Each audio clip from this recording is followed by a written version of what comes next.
This presentation is brought to you by the Minnesota State Arts Board.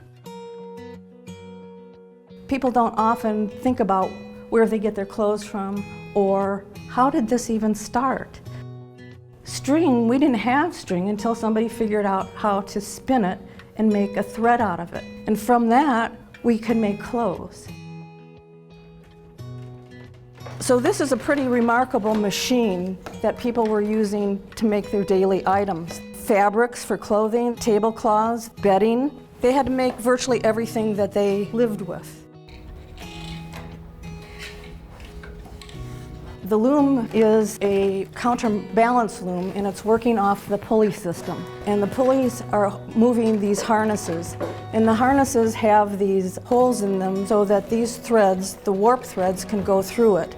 Then we can make the different patterns by the way we thread these. So when you press on the pedal, these harnesses, some of them are going to go up and some are going to go down. And when that happens, it's opening up this as a shed that the shuttle goes through.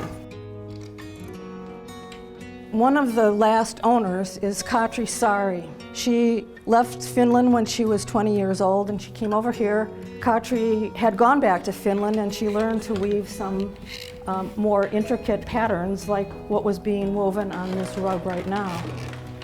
She lived to be 91 and in 1984 she passed away. Her granddaughter loaned it to the museum only if it was kept in use.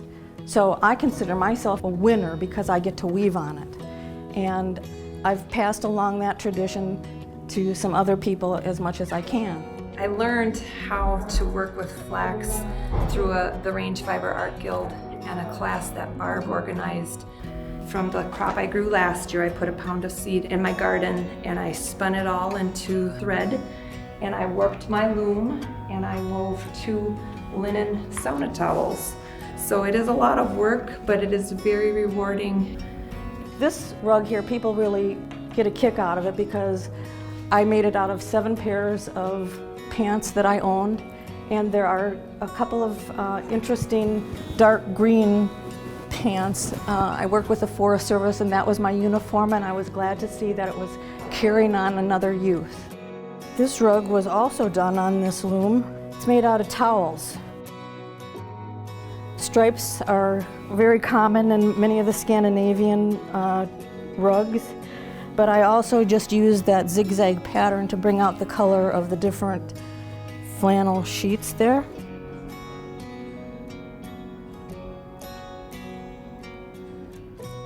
This loom is by far one of the best I've woven on. It weaves rugs really well. It can handle different weavers coming in, and that's what we've been doing here at the museum in the summer. Every weekend there's a different weaver on it, and everyone remarks about how wonderful it weaves.